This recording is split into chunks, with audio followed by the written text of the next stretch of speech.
a pergunta do que se faz quando se prende um neonazista. E antes de tu responder, deixa eu colocar aqui, porque eu quero fazer um paralelo com o que a Polícia Federal prendeu hoje no Paraná, tá? Isso aqui, a Polícia Federal hoje, ela encontrou no Paraná um perfil que distribuía material neonazista. O sujeito tinha em casa uma espécie de lojinha de CDs de bandas neonazistas e junto ele distribuía produtos. Eu vou passar aqui então essas fotos que a polícia tirou. Isso aqui é um vinil, tá? De banda nazista. Aqui os CDs todos, as camisas que foram apreendidas. Aqui, mais uma vez, ali os CDs das bandas, todos eles de temática neonazista. Aqui, ó, as decorações que o sujeito tinha em casa, as bandeiras, aqui as jaquetas, né, alusivas, as roupas. Aqui um bottom, né, um broche, como é que se chama, e aqui outros produtos, então, neonazistas também.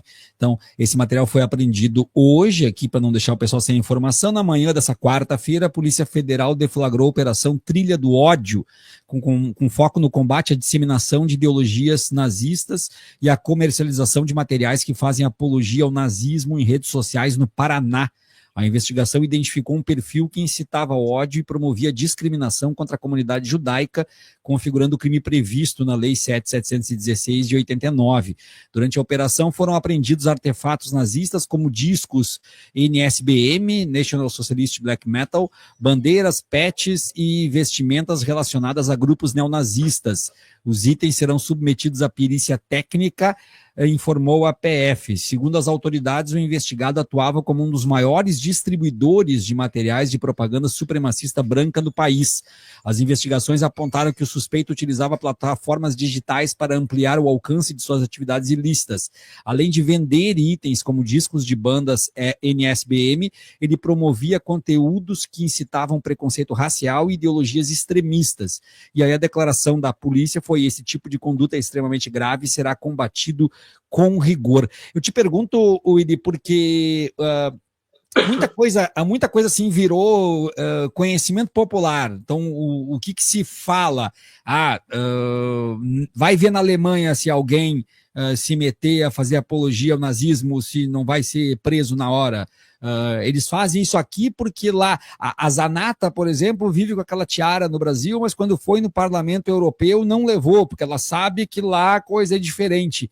Eu te pergunto, é diferente mesmo a postura? Ela é mais rigorosa?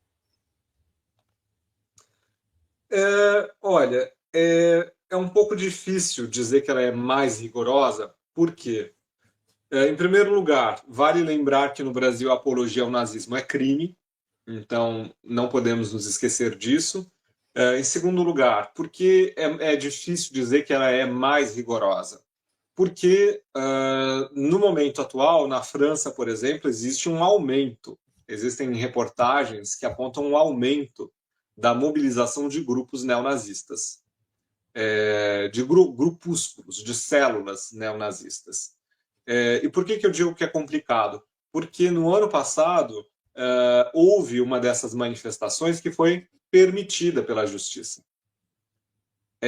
Uma dessas passeatas de um grupo neofascista foi permitida pela justiça.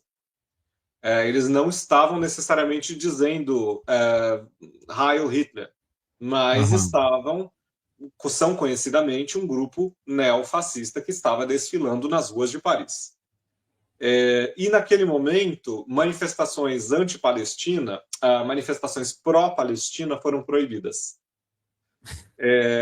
sob argumento de haver um risco à ordem pública. Que então, por maravilha, isso, né? eu vejo que é complicado falar, é difícil falar numa configuração mais rígida em relação ao neonazismo no contexto atual.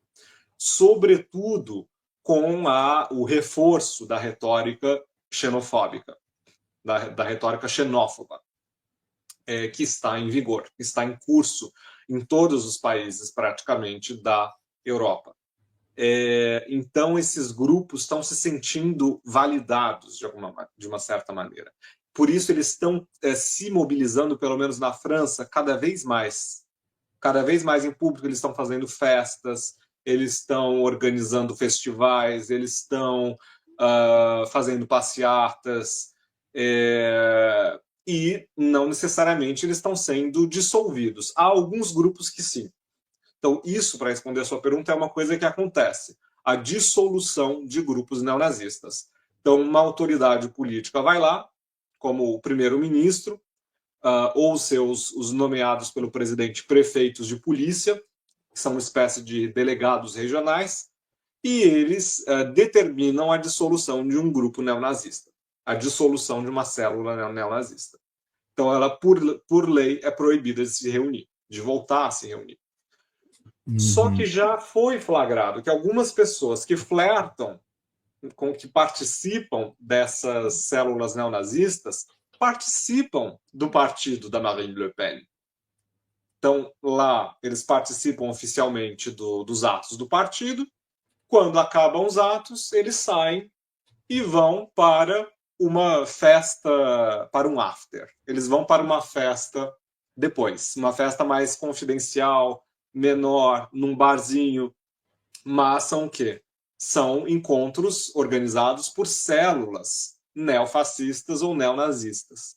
E ali eles têm vários símbolos, como o número 8, por exemplo, que é uma alusão a Hitler. 88, né? 88, que são maneiras discretas. Que aí, se você vê como é que você vai falar, como é que você vai prender a pessoa? Só porque tem um escrito. Até é importante dizer para a comunidade, para aqueles que não saibam, a letra H é a 8ª letra do alfabeto.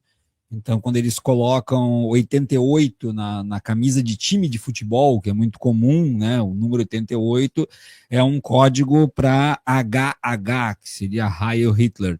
Tá? Então, conseguem fazer esses apitos de cachorro.